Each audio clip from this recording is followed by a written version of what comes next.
ताई, काय सांगशील आज पर्यंत तू जो निवडणुकीच्या दरम्यानमध्ये प्रचार प्रसार केलास, घर टू घर जाऊन या ठिकाणी जनतेला आव्हान केलंस, नेमकं आव्हान काय केलंस आणि कसा जनतेतून प्रतिसाद तुला मिळालाय?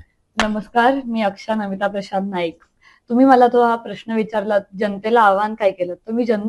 प्रचार आम्ही गेले 20-25 दिवस करतोय. तर मी लोकांच्या घरोघरी गेल्यावर हेच बोलली, की तुम्ही मला पॉलिटिशियन सारखी घेऊ नका. तुमची मुलगी आहे मी, तसंच काम करत राहीन. मी नगराध्यक्ष म्हणून नाही, तुमची घरातली लेक म्हणून काम करीन आणि हक्काने तुम्ही मला कितीही वाजता फोन लावा, कितीही वाजता काही असू द्या. मी स्वतःहून तुमच्याकडे येऊन तुमचे प्रॉब्लेम सॉल्व्ह करीन.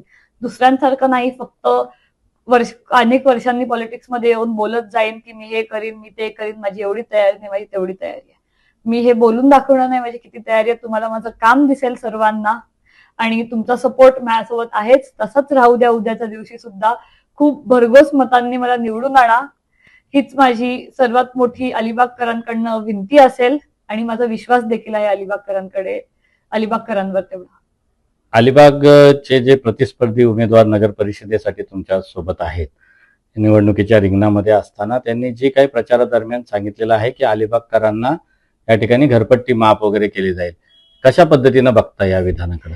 तसं बघायला गेलं, तुम्ही त्या प्रचाराबद्दल बोलला, त्यांचा काय प्रचार, मी बघितला त्यांचा प्रचार, काही इन्स्टावरती वगैरे येत राहतो मध्ये आध्याचे थोडेफार आल्या तर रील्स. बाहेरनं मार्केट वाचणं, एका दुकानाला देऊन फक्त निघणं, कुठला कनेक्ट आहे त्यांचा लोकांशी?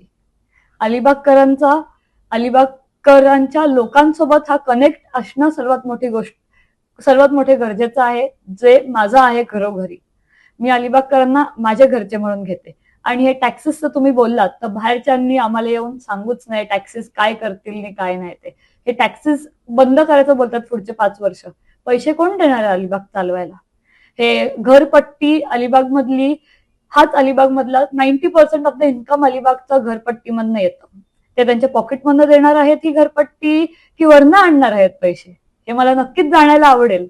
अलिबागची लोक सुद्धा तेवढी स्मार्ट आहेत आणि तेवढा अलिबागच्या लोकांना सुद्धा आमच्यावर विश्वास आहे. जे आम्ही आजपर्यंत करत आलोय ते अलिबागकरांसाठी करत आलोय आणि चांगलं करत आलोय, त्यांच्या इच्छेने करत आलोय. तर हे टॅक्सेसचं खूप इमॅच्युअर बोलणं आहे माझ्याप्रमाणे तरी, आणि बाकी अलिबागच्या प्रमाणे पण हेच असणार आहे की हे खूप इमॅच्युअर बालिश बोललेलं आहे. आणि हे कसं असतं माहितीये का, हे बोलणं जे हे बोललेले आहेत ते बाहेरचा माणूस येतो, ज्ञान द्यायला ट्राय करतो आणि निघून जातो. दर 5 वर्षांनी येणार इलेक्शन आहे, आम्ही हे करतोय, आम्ही ते करतोय. तर कसं चालेल हे असे बाहेरचे येऊन बोललेले? हे अलिबागकर आणि मी आणि माझे अलिबागकर, हे टाइम आहे त्यांना उलटे जोरात उत्तर द्यायचं आणि सांगायचं की तुम्ही बाहेरच्यात बाहेर राहा, अलिबागेत येऊन बोलू नका, आमच्यावर प्रयोग करू नका, असे खोटे आश्वासनं द्यायचे.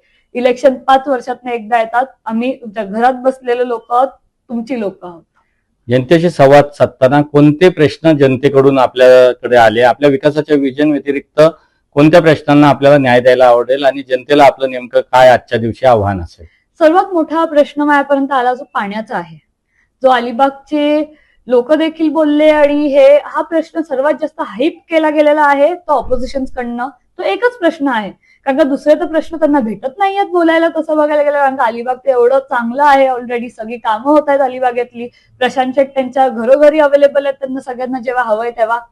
तर त्यांना दुसरे कुठले प्रश्न भेटत नाहीत बोलायला, म्हणून त्यांनी हा पाण्याचा प्रश्न उचललेला आहे सर्वात जास्त. आणि बोलतात की एंड पर्यंत पाणी पोचत नाही, एवढे वर्ष होतं पाणी नाही पोचलं, हा एवढा प्रश्न सॉल्व्ह नाही करू शकले. येते 4 वर्ष आधी सगळ्यांना माहिती असेल 4 वर्ष झाले आता बॉडी संपून आमचं, 4 वर्ष प्रशासक बसलेला. का नाही झाला हा पाण्याचा प्रश्न सॉल्व्ह? वरती वरती बसलेलं पण त्यांचीच सरकार आहे, ह्याच्यात पण महाराष्ट्रामध्ये पण त्यांचीच सरकार आहे आणि आमदार देखील त्यांचेच आहेत. का नाही झाला पाण्याचा प्रश्न सॉल्व्ह? मग त्यांच्याकडनं करायचं होतं ते करू शकत होते. आजच्या दिवशी उठून येऊन बोलणार हे प्रॉब्लेम आम्हाला सॉल्व्ह करायचेत आणि ते करायचेत, तसं नाही चालत ताई.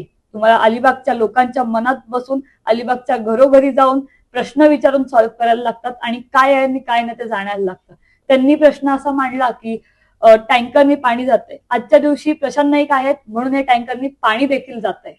जर दुसरे कोण असतं तर मी हे नक्की सांगू शकते, पाण्याची कमतरता असती, पाणी देखील पोचलं नसतं. आणि तो सॉल्व्ह कसा करायचा झाला प्रश्न, तर आज मला हे सर्वांना सांगायला नक्कीच आवडेल की अलिबागेत येते काही महिन्यात टाक्यांचं काम चालू होईल आणि अलिबागला पाण्याची कमी नसेल या येत्या पुढच्या 5 वर्षात. आपल्या वडिलांनी जे काही कामं केलेत, जे काही अलिबागसाठी योगदान ह्या अनेक वर्षाच्या काळामध्ये दिलेलं आहे आणि आता त्यांना बिनविरोध देखील त्या ठिकाणी नगरसेवक पदावर जनतेनं बसवलेलं आहे. कसं बघता या सर्व वडिलांच्या कारकिर्दीचा, वडिलांच्या कर्तृत्वाचा आपल्याला या निवडणुकीत फायदा होईल? कसं जनतेचा कौल आहे? तसं बघायला गेलं तर आम्हाला फारशा जागेवरच बिनविरोध भेटला असतो. त्यांच्याकडे लोकच नव्हती उभी राहायला. लोक घाबरत होती शेका पक्षाच्या ऑपोजिट उभं राहायला, कारण का लोकांना देखील माहिती आहे शेका पक्षाने या गावासाठी काय केलंय आणि काय नाही. आणि माझ्या पप्पांना जे बिनविरोध निवडून आणलंय ते लोकांचं प्रेम आहे त्यांच्यावर.